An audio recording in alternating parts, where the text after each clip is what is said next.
Hello everyone, মোৰ mini ব্লগলৈ আপোনালোক সকলোকে স্বাগতম জনাইছো। গাইছ এতিয়া ৰাতিপুৱা 7টা বাজিছে চাইছেনে মই আজি মাটিমাহ দালি যায় চৌকাত বনাইছো জানে 1 ঘণ্টা মান হিজাম বুলি লাহেলাই হৈ থাকিব আৰু মই ৰাতিপুৱা জুস মই ৰেডি কৰিছো মোৰ ভাগৰ কাৰণ মই হয় ৰাতিপুৱা অলপ এয়া হেলদি কিবা এটা খাবলৈ চেষ্টা কৰো তাৰ ভিতৰত এই জুই বাৰে বাৰে নুমাই যাও এইটো এটা বেমাৰ আকৌ তাৰ পিছত গাজৰ লৈ লৈছিলো গাজৰ এৰুৱাই লৈছো গাজৰ বিট আৰু আমলখি এই তিনটা এতিয়া কাৰণ সিজনৰ বস্তু হয় আৰু আমলখিটো থাকে বহুত দিন লগে ঠাণ্ডা গুটে ঠাণ্ডা দিনটো পোৱা যায় যেহেতু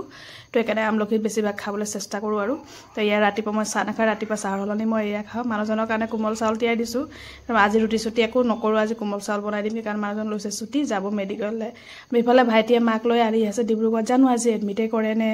ডক্টৰ সকল চেকআপে কৰিব হেয়া কিন্তু ক'ব পৰা নাই এতিয়ালৈ পিছতে গম পোৱা যাব আৰু আমি কোমল চাউল অকল বিহুতে খাওঁ কিন্তু হেদিনাখন আমাৰ ওচৰৰে মানে ফাৰ্মাসিষ্ট একজন মানে ইহঁতৰ ঘৰত মাতিছিলে চাহ খাবলৈ আমি গলো তো গধূলি সময় দিলে যে খাই বৰ ভাল পালো মানুহজনে ক'লে কাৰণে আনি থওঁ আমিও খামগে বোলো যেহেতু গাখীৰ হয় গুৰ গাখীৰ আৰু কোমল চাউল ইয়া জলপান কৰি আছে বহুত ভাল লাগিছে আৰু মই লৈ লৈছো মোৰ এই চাহ মানে জুস ফ্ৰেছ জুস তাৰপা চগুকে উঠাই নাই চগু উঠিলো ভাবিছো হেয়াই খুৱাই পিনি স্কুল পঠিয়াম বুলি আৰু এই চাইছেনে গধূলি পৰা আজি ৰামধেনু বহুত দিনৰ মূৰত দেখিলো জানেনে আৰু আমাৰ ঘৰৰ ৰামধেনু এই আহি আছে এফালে মা আহি আছে ডক্টৰ আজি এডমিট নহল বলে তো একেৰা মাক লৈ আহি আছে বেটাৰো কাহ ভাল হোৱাই নাই ব্যাকগ্ৰাউণ্ডত গম পাইছে মোৰো মাত খাৰ বহিয়ে গৈছে মানে এটো সিজনে হৈ যায় কাৰণে